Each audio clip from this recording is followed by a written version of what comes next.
ngapain sih gitu. Nah, kemudian saya menciptakan Sironium. Sai itu artinya currency, Nium artinya logam mulia. Jadi menyimpan Bitcoin tapi meletakkan jaminan emas sebanyak 500 kilo di deposit. Ini akan di pledge menjadi Sironium. Begitu di launching, ini tahun 2017, meledak di mana-mana gitu ya. 3 bulan kemudian BI semprit. Prit. Wah, saya bilang, ada apa dipanggil BI? Pelanggaran. Subversi. Karena mata uang di Indonesia itu rupiah. Di luar itu subversi. Benar nggak? Waduh, saya bilang, kenapa Bitcoin boleh? Oh, Bitcoin bukan punya kita. Benar nggak? Jadi Anda sebagai pengusaha, apa yang Anda lakukan? Ini kalau oh gitu ya, udah. Saya bikin perusahaan di Malta, namanya PT Sironium Global International.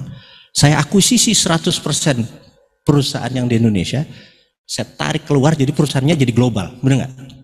Tetap beredar. BI panggil lagi, Mas, kalau kamu buat perusahaan di luar negeri, pajaknya kan, bener nggak? Di Indonesia gue bilang lu dilanggar, gue keluar pajak, harusnya gimana sih, bener nggak? Nah itulah yang terjadi, regulator tidak siap dengan perubahan, gitu.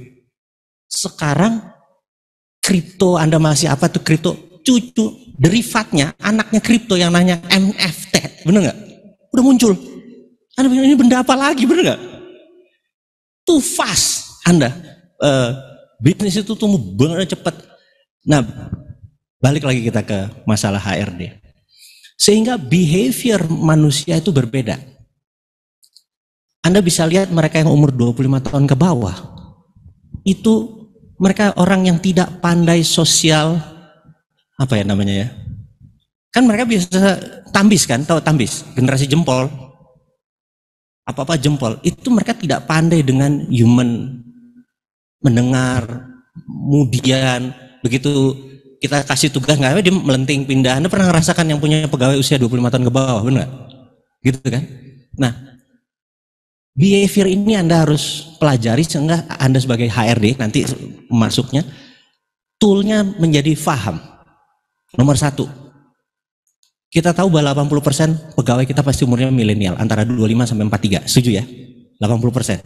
Sisanya adalah generasi MPP, masa mati pelan-pelan itu. Terus sisanya muda-muda tadi, yang uji kelamin, usia jigo kelakuan minus. Punten. Ini ngebawa soal minus kelakuannya. Nah, behaviornya berbeda. Nah, kita lihat yang milenial dulu ya. Milenial, ini fakta, milenial. Ada hal yang di break sama milenial. Nomor 1, milenial itu tidak suka pakai sedan. Saat ini Anda jalan ke jalan raya, 20 mobil hanya 1 yang sedan. Pasti angkatan kolonial. Jadi ngeri. Terus milenial itu nggak main golf.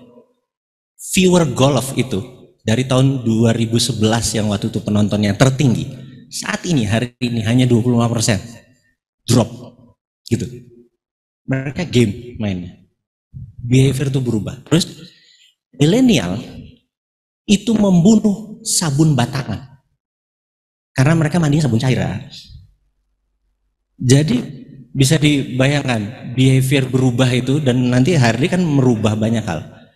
Milenial, berita buruknya, anti jam kantor, benar nggak?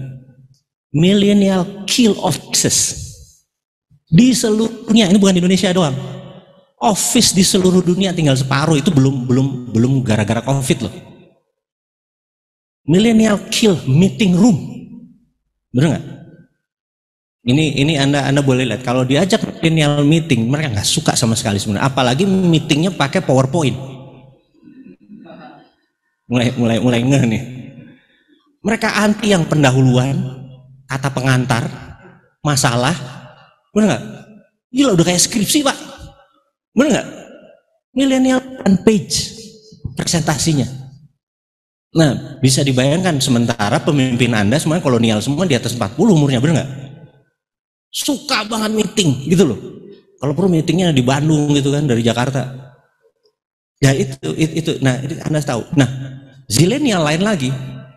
Dia kill tanggalan merah. Ngerti nggak? Zilenial itu nggak ada waktu jam kerja, mereka bisa kerja setiap hari, toto minta libur 5 hari, bener nggak? Nggak ada tanggal, jadi rusak semua tanggalan anak-anak zilenial. Nah, kenapa saya begitu? Karena organisasi saya 50% adalah 25 tahun ke bawah. Behaviornya bubar asli.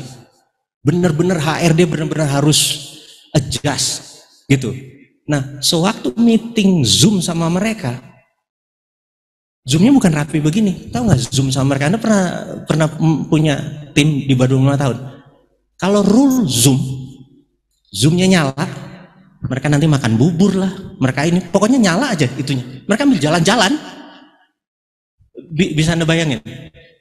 Dan itu mereka bisa terus lo lanjut ya. Gua ada telepon mereka keluar gini lagi.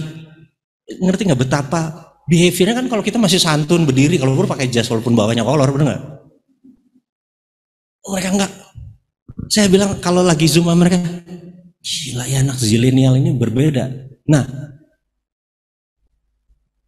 saya menceritakan ini supaya Anda memahami bahwa behavior itu nggak bisa kita paksa dia mengikuti generasi X kelolotan itu, gitu ya. Nah, setiap masa kan punya, setiap zaman punya gaya.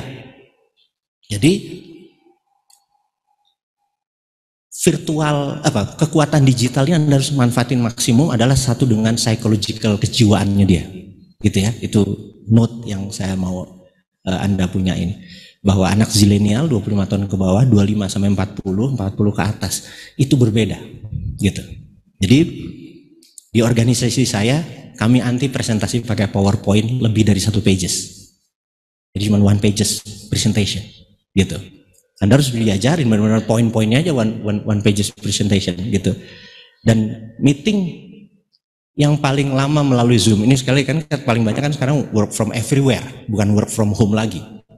Gitu, work from everywhere gitu.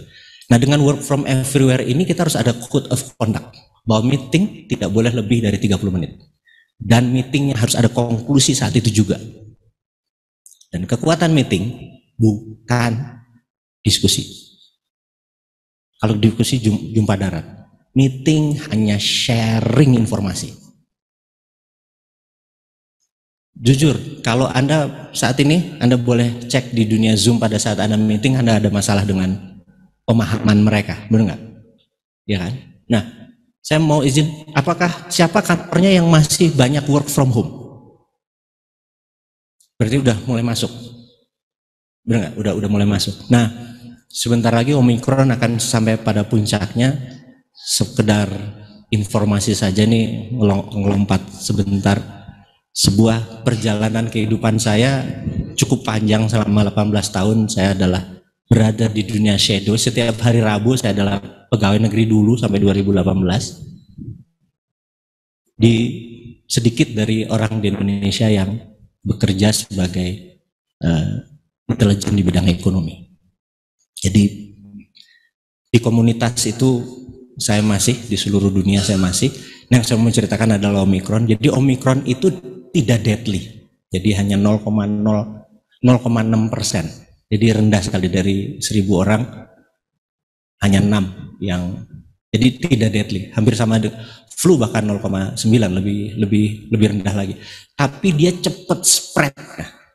Gitu, penyebarannya cepat. Nah, ini sebenarnya adalah masa terakhir siklus dari COVID. Jadi selesai ini terpapar kencang, Anda cuman ya OTG semua, antibodinya naik, habis ini selesai. Nah, ini yang kita sebut upper swing ekonomi. Sebentar lagi di Indonesia ini upper swing itu kira-kira kapan? Kira-kira Oktober 2022. Dan secara peta, dan pada saat Oktober 2022 ada puncak yang namanya G20 di Nusa Dua. Ada 20 kepala negara akan datang.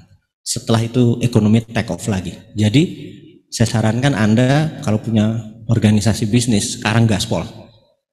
Karena ini kalau golf itu yang lagi rendah-rendahnya tuh, tak ini swingnya tertinggi. Jadi saat ini ngegas, gitu. Jadi mau rekrut karyawan, mau nambah ini segala macam, kejar target segala macam, oke.